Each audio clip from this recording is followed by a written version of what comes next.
Well, thanks very much for having me, you guys. My name's Chandra Bruval. I'm the communications manager at Alpha House. I work with both our Calgary operations and then our Lethbridge operations. I'm not sure how many of you are familiar with Alpha House. We've only been here since 2019, started with a really small shelter, so a 15-bed shelter for folks under the influence, and that was in the east side of the existing shelter at the time, which was run by a different organization.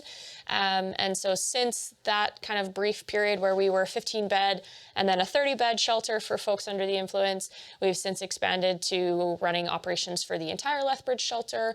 We've opened up on the other side of things our stabilization program, which is basically a detox program for folks who are looking to either move towards some kind of recovery for their addictions or sometimes just take a break from their substance use if it is getting to a point where it's seriously impacting their health long term. So we're able to kind of accommodate a really nice transition between folks who access the shelter who are experiencing struggling with their addiction, and then to kind of facilitate connection to our stabilization program.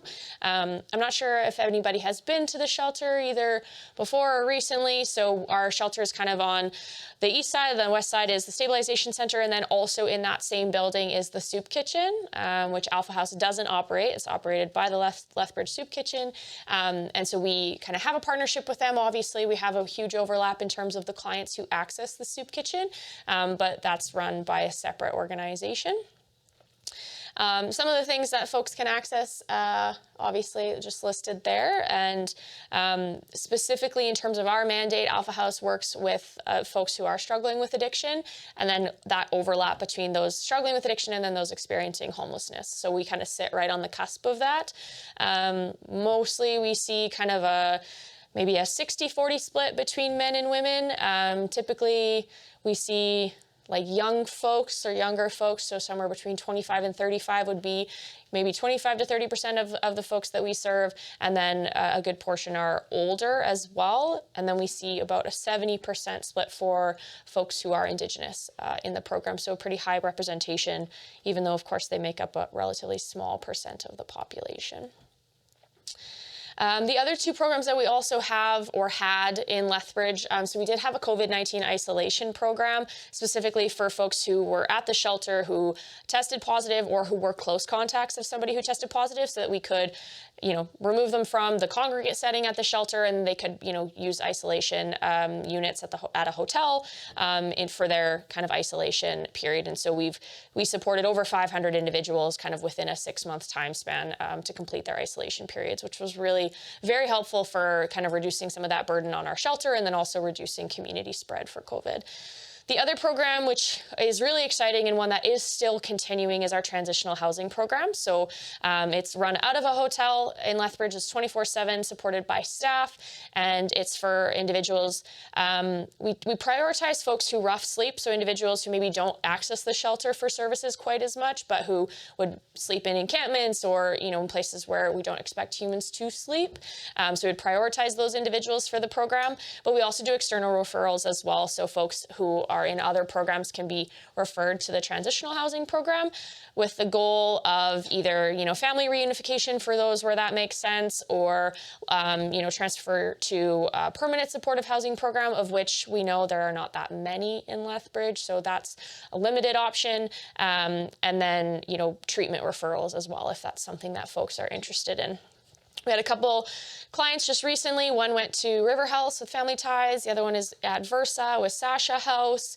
We just had a client start a full-time job as a financial advisor, which was really great. That individual really found a lot of great success in the transitional housing program. So it's been really, really helpful program for us. Goals for today's training, and forgive me if I'm speaking fast. If you need me to slow down, please let me know. It's a 90-minute presentation. We're going to try to condense it a little bit into 60 minutes for everyone today. Make sure everything that's most relevant to your work is provided. These are the goals. Mostly, I'll just say we talk a lot about addictions and homelessness, some of the interactions that might occur with folks who have been living on the street, and how to make those interactions either neutral from something that's potentially potentially, harmful, or to make them more positive in general, and just kind of make sure everyone in the interaction is as safe as possible. And then something that I think will probably be less relevant for this group, but that is something we do for a lot of different businesses and community groups, is confronting some of those personal biases that do happen when we see an individual who looks a certain way and we automatically have a certain reaction. So just confronting some of those biases. Again, this will be different because of the work that your team does and volunteering in this sector, but we kind of do this as a caveat for the EVP training, which is that we don't, recommend or force that anybody should always be interacting with somebody that they see on the street. The goal of this program is not to say, yes, you are obligated to interact with somebody on the street, or to disregard safety, or to disregard, warnings from the individual. It's only ever to make it so that you feel more comfortable engaging, if that makes sense, and just to give you some tips so that it's a better interaction if you are interacting with somebody. As I said, Alpha House's mandate is to work specifically with folks who are experiencing addiction, usually long-term addiction, so have been struggling with it for, the majority of their life, or certainly since they were very young, in terms of starting substance use very young, impacting cognitive abilities as well. So makes those potential interactions with individuals different than if you or I were interacting, where we're, neither of us were intoxicated and where cognitive abilities were maybe a little bit higher. So that can also impact how we interact with folks. And it's one of the reasons that we talk about addictions just generally in this presentation. And, on top of reducing the fear and the stigma around it, we also talk about, different reactions to different groups who have substance use, maybe not problems, but who do use substances. There is a pretty large percentage of folks who use substances who actually don't access any addiction treatment programs or anything like that, and who maintain, employment and relationships and all of these pieces, and still use substances. But it's that subset of that population that we see who are also struggling on the street or something like that. That's kind of the subset that we work with. And it's also the subset that gets the most stigma attached to them, right? Because if we have some high profile CEO who sometimes does cocaine or heroin or some substance use, nobody is saying, well, they shouldn't be in that role, or, they're unworthy of all of the things that they have, right? There's a different standard we often associate with folks who use substances, where they're in a different sphere of life as opposed to somebody who's on a street. We've had folks say to us, there's this, party district that, people are really fond of saying, well, I don't mind if, it's a group of business people who are just relaxing at the end of the day or on a Friday, who are, drinking too much and they're a little rowdy. I don't mind that. I mind it when it's somebody I'm passing on the street who's like, being aggressive or shouting things on the street. And even though those situations are the same, they're both using the same substances, they're both highly intoxicated, there's an automatic stigma associated with one group versus the other group who, well, they've earned the right to kind of let loose, right? Which is, it's just a different perception that you're having of the exact same bit, activity. So a lot of our work is about, in community especially, is about talking about why you have that different reaction and why one is okay but one is not, and then where mitigation comes into that for community members for both of those groups. For the same reason, nobody really wants to live next to an overdose prevention site. Nobody really wants to live next to a bar either, which is also an overdose prevention site for alcohol, right? But we have a very different perspective when it comes to a bar versus when we come to something that's, an injection as opposed to alcohol. Even though the majority of the clients that we see at one of our detox programs, alcohol is the number one substance that we see still, so. System of care, this is something, if you're in the sector, you probably know quite a little bit about. So Alpha House is a harm reduction agency. So all of our programs are based in a harm reduction concept.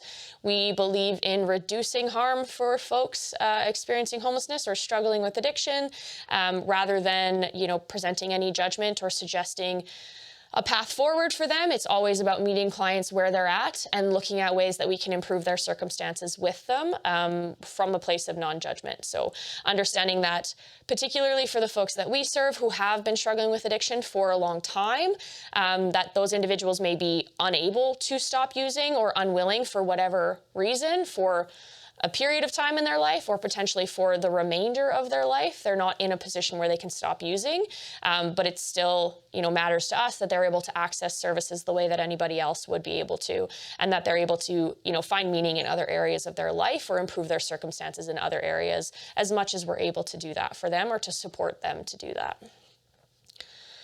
Plenty of examples of harm reduction. We wear seatbelts in the car. Hopefully everyone wears seatbelts. We, don't drive over the speed limit, which is only half true because I'm sure everybody has driven over the speed limit at some point. But those things are in place generally to reduce the harm of, driving in a vehicle, which is an inherently dangerous thing that we all do anyway.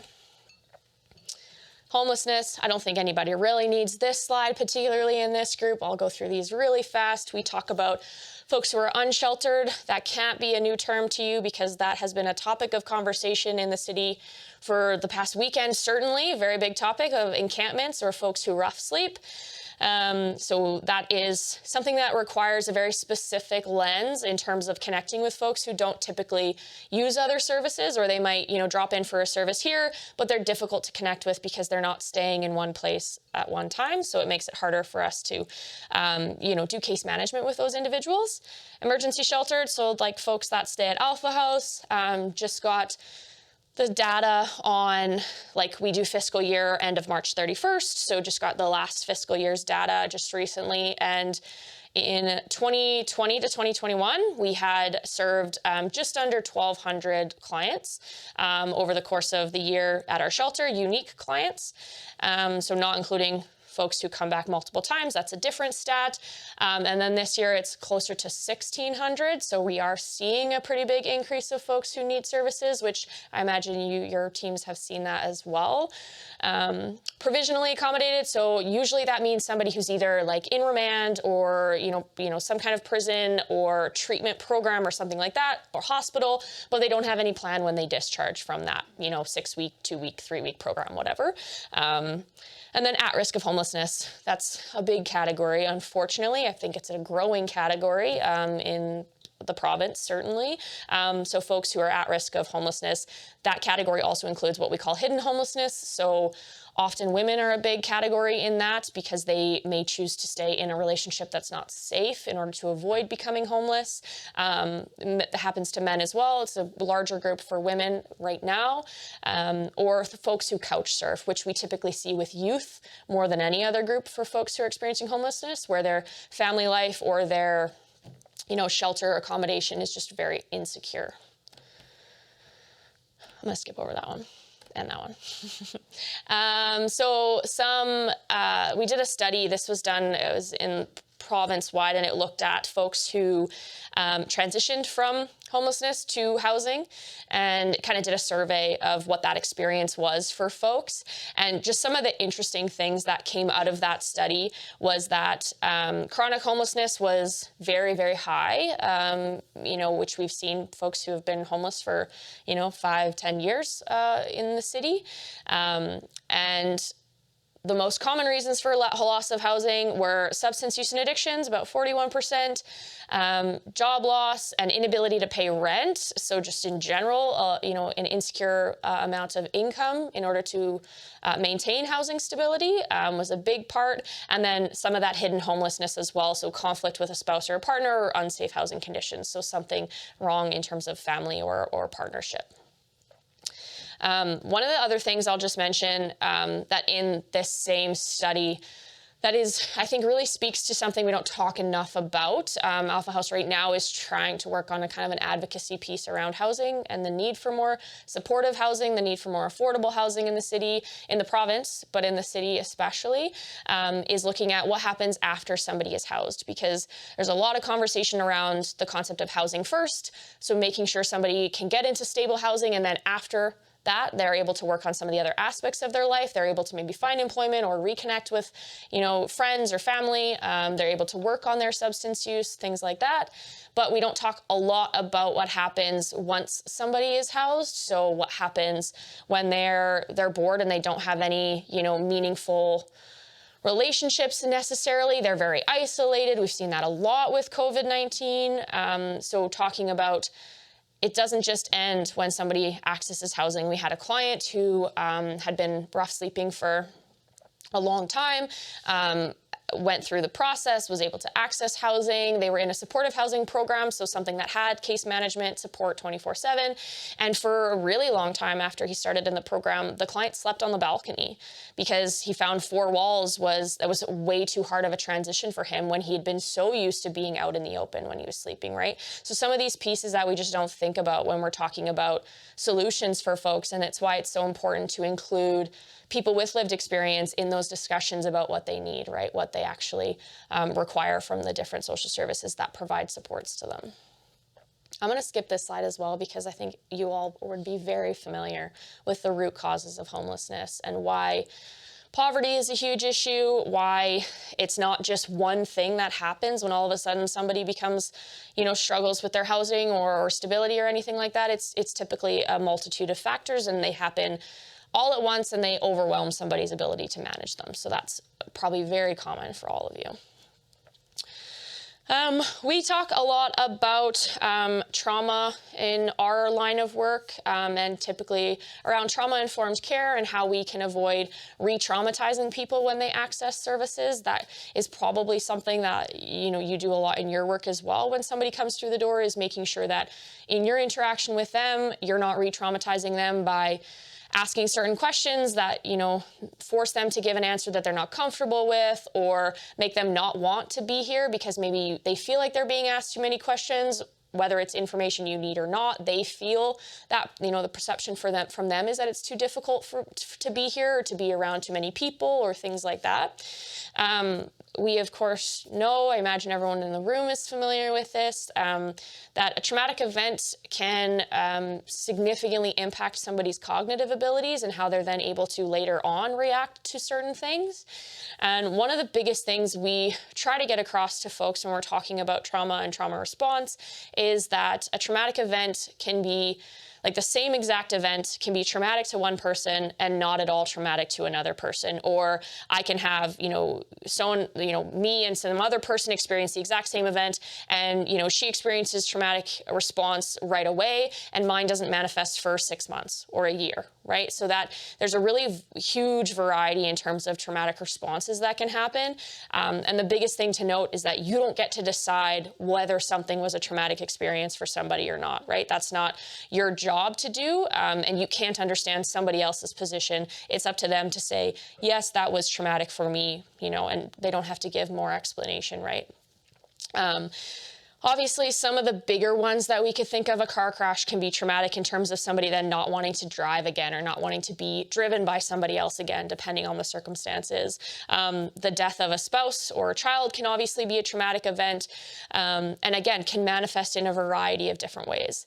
And one thing we talk about is, particularly with regard to our clients who, when we're talking about addictions and when we're talking about the scope of Lethbridge, we're talking about folks who maybe started addictions or started substance use when they were 12 to 15, kind of in that category, where their brains literally weren't fully developed when they started using substances. And we know that obviously can stunt growth.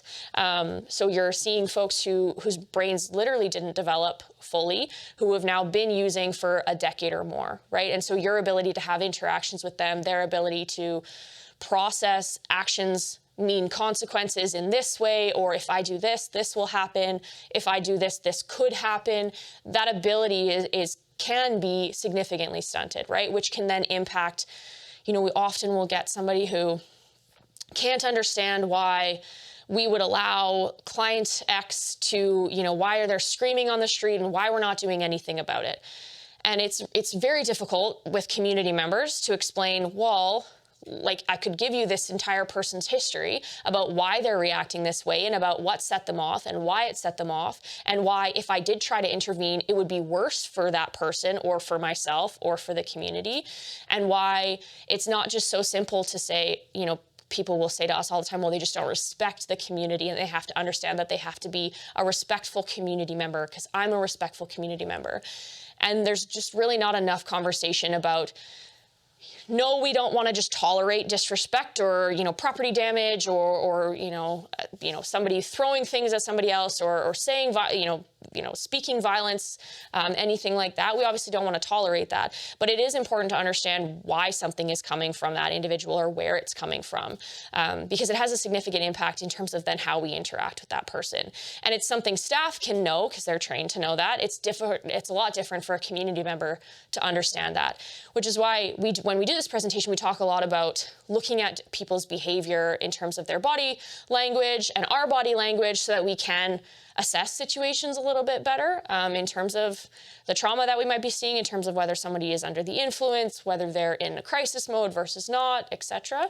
But trauma is a really difficult one to explain to people because, well, for the last few years, maybe we've seen the pendulum swing a little too far, where you get people saying, everything was traumatic to them, or you have somebody who's utilizing that as a way of saying that their feelings got hurt, or somebody in a really privileged position is saying, well, yeah, it's traumatic to me that this individual did X, Y, and Z. And so we have seen the pendulum swing maybe too far to a misunderstanding of what the word trauma means, or an overuse of the word trauma.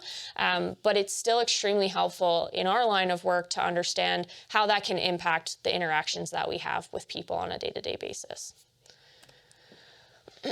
Okay, we'll talk a little bit about specific situations. So I use sort of the same situation just as the baseline for understanding how to assess something. There's a Tim Hortons. This is in Calgary. It's where I'm from. There's a train station, a C train line, and then right on the other side of the tracks, there's a Tim Hortons, and it's kind of raised a little bit. There's like 3 steps, and it's like maybe from here to the end of this bench, that's how wide the staircase is. So like not a lot of room, but if I stood here and you were next to me, we could pass each other without having to come into contact, right? So it's about the state of things. And there's an individual who's sitting on the steps. Their head is kind of bowed. They have belongings next to them. They're kind of pushed against the rail on the one side. Like I said, their head's bowed, or their shoulders are slumped. They kind of have their knees pulled into them. Their belongings are sort of surrounding them. It's broad daylight. There's lots of people around. The train is coming and going. There's people on the platform, and there's people coming and going into the Tim Hortons, not really paying this individual much attention. And we'll often have people who have a visceral reaction to seeing that individual. They're going to go into the Tim Hortons, but they're going to try to take as wide a berth as possible around this individual, try to avert their eyes, mostly because they don't want them to ask them for something, right? They don't want to experience panhandling or something like that. And always, like when I try to frame that situation, we look at a number of different things. So that individual's body language is really, really important. It's important in any situation, but in understanding this situation, when we're looking at, is there actual danger involved in this situation, or is it a perception of danger based on the fact that they look like they've been sleeping rough, they look like they might be under the influence? I have a certain stereotype in my head about if they're an Indigenous person, or a young man versus if it was a woman sitting there, right? I'm going to have different reactions because we have grown up in the society that we have grown up in. There's going to be people who have different visceral reactions to who they're seeing on those steps, right? And in some cases, particularly, let's say they see a woman in that situation, that's going to be a different reaction than if they see a man in that situation, right? We might assess the danger level as being higher if it was a man versus a woman, especially if you're female and you're entering that space.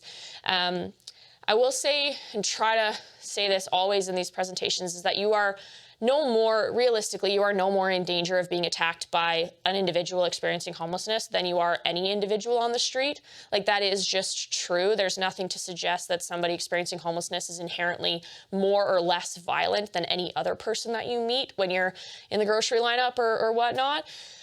So that all of that has to come into play when we're looking at assessing a situation, and whether because you can't stop a visceral reaction. That's going to happen, right? Like, your body is going to react, and there's nothing you can do about that because it happens before you've really even processed why. And that's important because your body tells you fight or flight, right? It's giving you an opportunity to say, this is dangerous for us. Let's get out of this situation. And it's a good thing that that exists.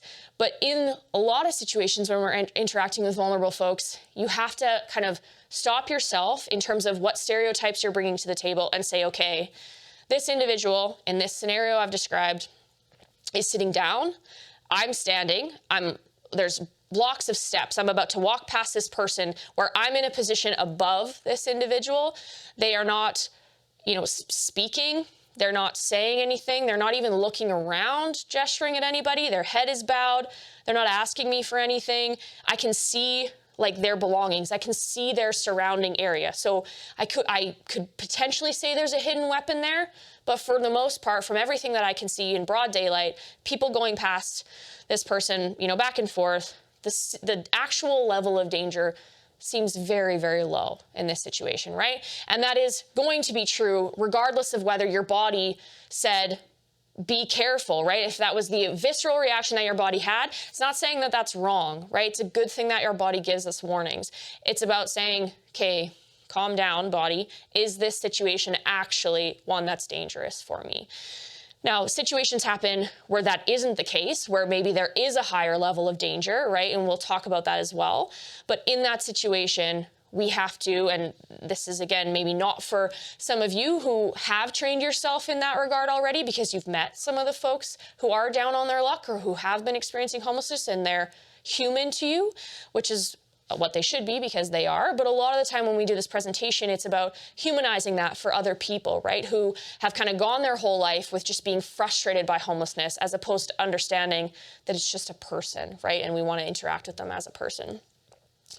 So body language, we'll just kind of go through some of the other scenarios that might happen, always from a perspective of, is this perceived danger because of the way somebody looks, or is this actual danger because it's super late at night, or it's 2 a.m. and I'm walking home, or I'm on the train really late and there's only, me and this other person on the platform, and they are, their body language is indicating that they want to interact with me and I don't feel safe about that. There's a lot of situations that'll happen. And I say to focus on the other person's body language is one option. It's more difficult. So if you guys work with a lot of immigrant families, or where, they're ESL. And so their ability maybe to perceive somebody else's body language is a little bit diminished for cultural reasons, or because they haven't been here that long, or, they're just a little bit more intimidated themselves. So their observations aren't really as sharp, any number of reasons. Or if you have somebody who's neurodivergent, we had a woman who took the course who was asking for some tips in terms of her son was autistic and had a really hard time gauging other people's responses. And so in this case, we'll always try to say for any of those folks in that category is you can focus on your own body language as well, because that's something you can focus on regardless of whatever else is happening around you. And so I'll start there. So body language for yourself, oftentimes when we are in a situation that we are perceiving as dangerous, we want to hide internally, right? We want to round our shoulders. If we have a bag or something, we want to kind of pull it closer to us. We want to avert our eyes, and we want to walk quicker, and we want to get past whatever that situation is, right? That's kind of our internal, what we typically try to do, right? Because we just don't really want to engage with that situation, which is fine, especially if it's a situation where we're saying is actually dangerous or there's danger involved. But one of the things we try to say to folks about their body language is how important it is to, first of all, it's bad in general when folks want to avert their eyes or put their heads down when there's a potential situation happening, because then you can't see any development of that situation, right? Which is really, really important in terms of any interaction or non-interaction, right? So it's about sort of shoulders back. I'm opening myself to being able to see around me, so where there's other potential issues or escape routes or anything else that might be making that individual more scared or more aggressive or any of those things, right? I want to be aware of other elements or other variables in the situation. So head up, eyes looking around. And something I think people avert their eyes often with folks on the streets because they don't want to be asked for money, or they don't want to be asked or brought into a conversation.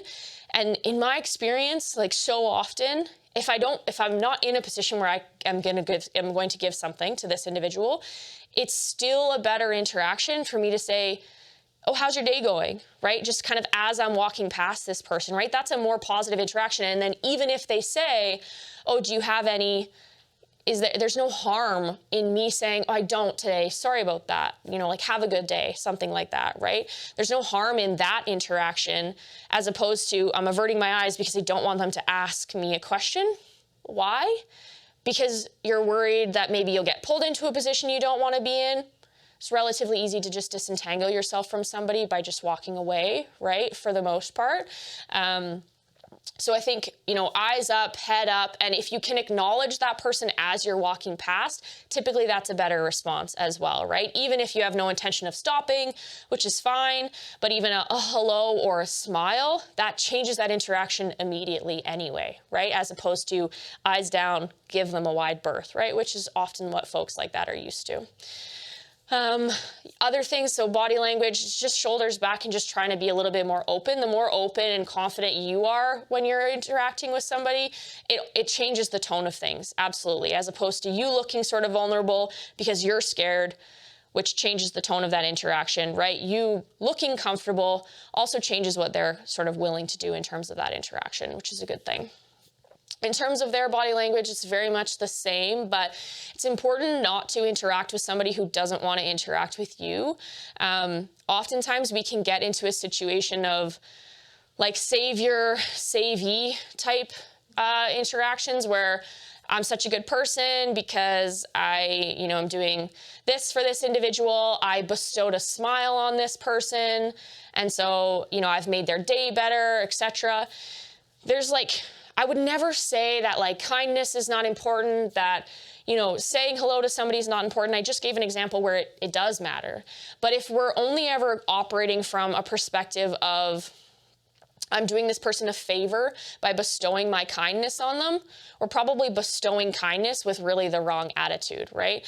We had an individual who, I tell this story not to laugh at this individual, but it is kind of funny to me. But she was so mad. She was, there's a panhandler on the street, and it was really cold out, and she offered them a blanket. She had a blanket in her car specifically so that she could hand it out. The individual took it was great. And then as she drove away, she saw him put it on the ground next to his stuff and keep walking. And she was so mad. She was so mad that well, obviously he didn't need this. Why did he take it? And the response is just, well, you shouldn't have given it if you weren't okay with whatever that person was going to do with it, right? Because your job is not to dictate what someone can do with the thing that you give them, any more than if you gave someone a Christmas gift or a Hanukkah gift, right? You can't say, well, give it back. You didn't use it the way that I wanted you to, right? It's just a framing that is already setting up for kind of a negative interaction, right? And we see it all the time with folks who they get mad when a panhandler has a cell phone, right? That happens a lot. Or when somebody who they perceive or is low income has a new Xbox or, whatever, they have a new iPad or something like that. I mean, there's 100 reasons why somebody could have a new item and also be low income. But people don't really want to see those nuances, right? Even though those nuances matter a lot. So yeah, I try to stress the kind of balance of, yes, being kind, yes, that matters. But if you're doing it from a position of I'm doing it because I want to be a good person in terms of I want to pat myself on the back at the end of the day, you've maybe already approached things in a bit of a bad way. And so a couple of things just briefly before we get into kind of some tips stuff. Concept of worthy versus unworthy poor. I've mentioned it a little bit kind of briefly, but the idea that if we see a woman and a child who are experiencing homelessness or who are in a domestic violence situation or something similar, we have more inherent compassion for that person than we do for somebody who we perceive as being, a young man who we think is capable of being in the workforce or who doesn't appear to have any disability or anything like that. We have less compassion for that individual because we think, well, you're just doing it for some kind of free handout, as if anybody would choose poverty because of the free handouts, which don't really exist. But that happens a lot, right? And again, it comes back to just some of the stigma that we have around this person looks a certain way, and so I've decided that this is what their life must be, right? And so it's just trying to get away from that narrative of, assuming that we understand somebody's story when we just can't. Obligation as a passerby, citizen, again, I mentioned this kind of up top, but I feel always the need to repeat it because we never want someone to walk away with this saying, yeah, Alpha House said I have to engage with every person that I meet on the street, because that's definitely not the purpose of this workshop. And what we want to stress is that you do not have an obligation as a passerby on the street, right? Like, I don't have any obligation to turn around to the person behind me in the grocery store and say, how's your day, right? I don't have any obligation to that stranger, and I don't have any obligation to somebody on the street either. And I think that it really is, it kind of holds hand with the idea of savior versus savee, right?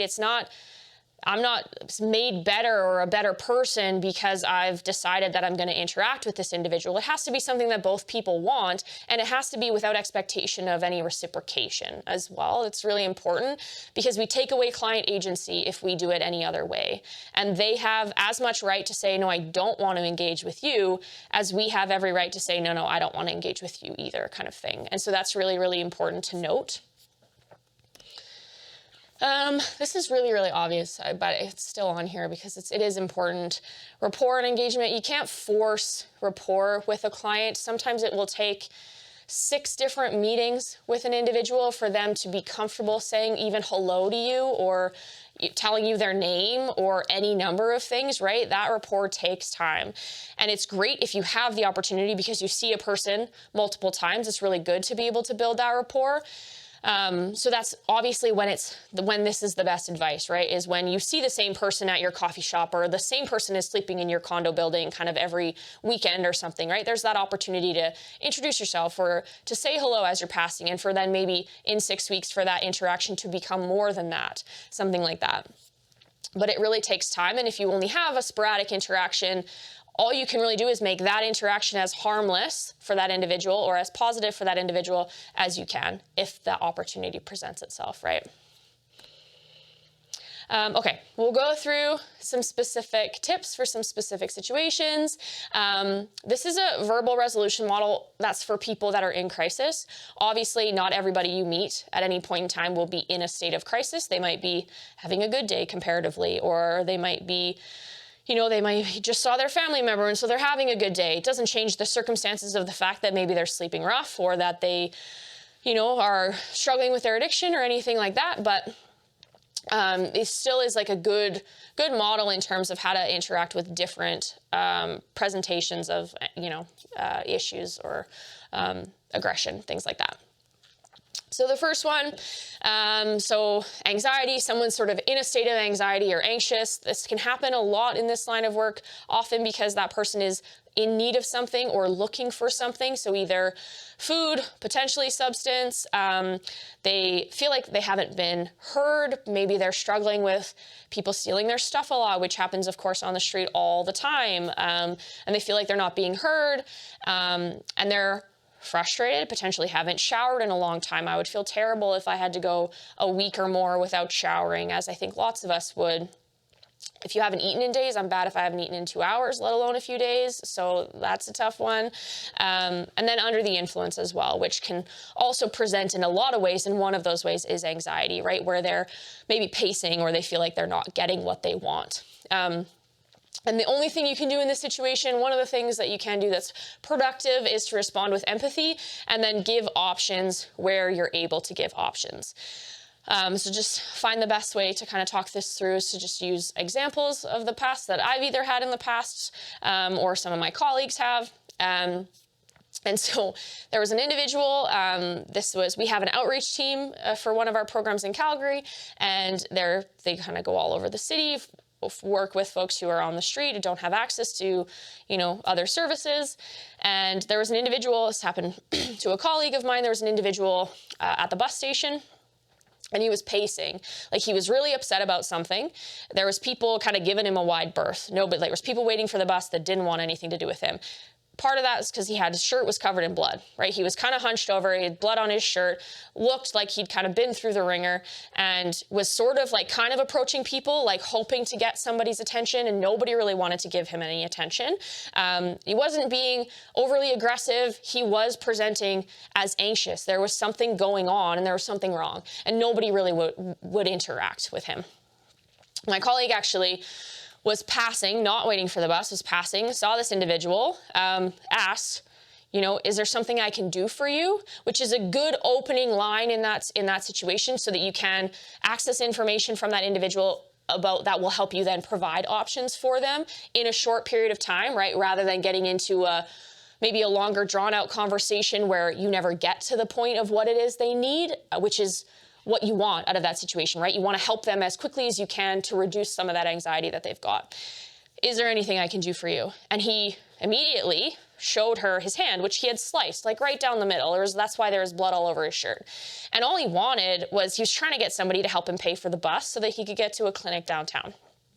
And she was able to contact our outreach team, get him a ride to the emergency room, right? That's all he wanted, was he really just wanted someone to help him pay for the bus so that he could get somewhere, right? And that's could have been very easily solved by anybody around that station saying, are you okay? Or is there something that I can do for you, right? And immediately that anxiety becomes, okay, I've put a plan in action about how I'm gonna get the thing that I need. And all of a sudden now there's that de-escalation that happens almost immediately, right? So defensiveness, might see that the instinct for lots of people in this situation, again, would be that fight or flight reaction where there is somebody who's, not staying on topic. They're not really able to hold a conversation with you.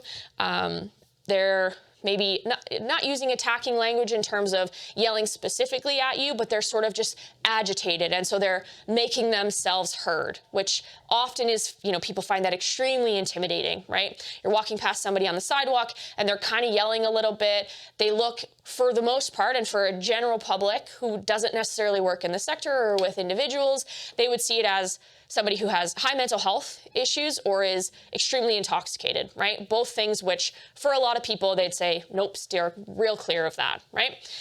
Again, something we can do is assess the situation.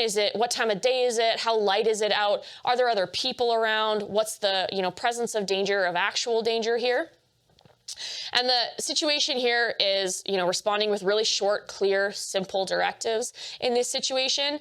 Can you help me understand what's upset you, or is something upsetting you, right? And again, creating space for both yourself and for their safety. I'm not approaching and tapping them on the shoulder while they're, yelling or while they're being really aggressive or, gesturing a lot to nobody. I'm creating that barrier so that if they don't want to respond to me, they don't have to. And so that I can kind of maintain a safe distance for myself. But has something upset you?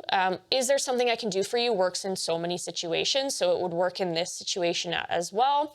And typically that individual, they respond in two of the most common ways, where they do want to talk to somebody, in which case they are likely to maybe not answer your question, but they're likely to direct their attention to you, where you can, navigate that conversation however you might in any situation. Or they'll maybe ignore you, right? In which case, depending on, that interaction, whether they've not maybe heard you or, they've specifically looked and decided to ignore, as in they've sort of turned their back, that person doesn't want to engage with you. In which case, potentially maybe you call the DOT team to support in certain situations. Maybe if you have the time, maybe you can observe for a little bit to see if there is an escalation or de-escalation for that individual. There's not a ton of services in terms of response to that. LPS is not often the best one, particularly for somebody with high mental health. But if you are in a position where you can kind of observe from afar, often what you will see happen is a de-escalation for themselves, because they'll walk somewhere else, right? They'll not be getting what they want in that space, or they'll have, worn themselves out, being frustrated with whatever it is, maybe come down a little bit from their intoxication, and they'll typically wander off somewhere if you are not interacting with them, right? If you're able to interact with them, if they are able to say, yeah, I'm really pissed about X, Y, and Z, that situation, of course, you don't want to get pulled into a role you can't play. You're not necessarily a counselor, or you don't have time to sit down with them to have a whole debrief or anything like that. One thing that you can, always do if possible is, I can grab you a coffee, or would you like something from this sandwich shop? Offer potential options, whether that's exactly what they're looking for or not. Maybe it's just enough of a distraction for them to kind of calm down a little bit, right? Which is ultimately what you're looking for in that situation, is just a little bit of a de-escalation of some of that anger that they're kind of throwing out around folks. Intimidation, often the most often response to this is to not engage with somebody who is either actually damaging property or is, threatening to damage property. A lot of the time you might see this again where it's not directed at a specific thing. It's just sort of whatever comes into kind of line of sight first, in which case maybe Lethbridge Police is the kind of one that you want to call, particularly if there's crimes happening or there's a likelihood of a crime to be happening, because that is, where danger is most likely, whether that's for you or just in general. And it is something you can assess yourself. Are they just sort of out in a park by themselves and there's not really anybody around and they're kicking the bench? Maybe that's a lesser priority call to police to say, hey, maybe in 30 minutes you want to check in and still see if this person is still in this situation. But it's maybe not like a 911 situation. Again, use your judgment based on what other factors are in that situation. But typically we would say not to engage, or certainly not to engage in some kind of face-to-face close interaction. We see this one, I think this one happens fairly often, where there's really high energy and then a really significant decrease in energy that happens in a really short span of time. And then they feel really bad about their outburst. So there was an individual who was trying to access the shelter, and they were really very aggressive about it. He was pounding on the door. He was kind of shouting at some of the staff, shouting at some of the other clients that were waiting to go into the shelter. And one of our staff, team lead, came out and said, Greg, what is it? What's going on, man? Talk to me, sort of thing. And all he wanted was to come into the shelter to use the phone. He didn't want to access the services, which is why the staff at the front door was kind of confused, because he said he didn't want to come into the shelter, but what he actually wanted was to just use the phone at the front desk, right? Which you still have to go through the intake to do that, but that's all he wanted. And immediately when our team lead said, okay, yeah, show me that you can stop yelling at clients and staff for the next 10 minutes, and then, yeah, let's come in and you can access the phone and you can call your brother, which is what he wanted, right? And then immediately, yeah, okay, that makes sense. You've given me access to something that I wanted, right? And now I can show that, yeah, it was a moment of frustration that I was experiencing, and that's why I was being super aggressive, right? And oftentimes you see that super high energy turn into a huge decrease in energy once they've kind of had an emotional release, right? I had another example. I was getting gas. I was walking in to the convenience store, and there was a guy who was yelling, kind of shouting things, kind of as people walked in, not really shouting because it was close contact, so you couldn't hear it from the pumps. Sorry, that's mine. Couldn't hear it from where you were pumping gas or anything like that, but he was, accosting folks that were coming into the convenience store. And as I was approaching, he called out something to me, something, I don't know, derogatory, something like that. And I said, again, an opportunity where didn't have to interact, could have easily ignored, right? He wasn't blocking the door or anything like that. But I, took an opportunity, felt that I was comfortable and safe enough to say something. And I, called back and said, I don't know, something like, oh, you didn't really mean it like that, did you? Really offhanded, really nonchalant, an interaction that, yes, was directed at him, but didn't necessarily create any engagement that was further needed. And immediately he was, no, I didn't mean it like that, right? Yeah, you're right, I didn't mean it like that. And just it was really nonsensical, right, that interaction, but all of a sudden it was something where he was momentarily diverted from, whatever it is he was mad about. And then immediately he was kind of wrong-footed with, not only did this person respond to me, but they did it in such a casual, not necessarily friendly, but a very human interaction, right? I wasn't mad at him. I wasn't saying you're doing something wrong, etc. It was just sort of a casual, jokey interaction that all of a sudden diverts his attention, right? And I said, I'm going in. Do you want a sandwich or something? And he was like, yeah, I would definitely have a sandwich there's a Tim Hortons inside the gas station. And then that's an interaction, bought him a sandwich. He was really, really chatty, which is fine. We were just standing there. He could chat away. It's fine. And then that was kind of the extent of that interaction, right? I, grabbed him a sandwich. I was on my way out, and he was going to sit on the sidewalk by on the curb. outside the convenience store and just stay there, right? So mostly a very harmless interaction. And again, in that situation, depending on where you're at, because it does matter how you're feeling in terms of the engagement, I felt like I was in a position where I did have 5 minutes. If he did kind of end up taking some time from me, that was fine with me.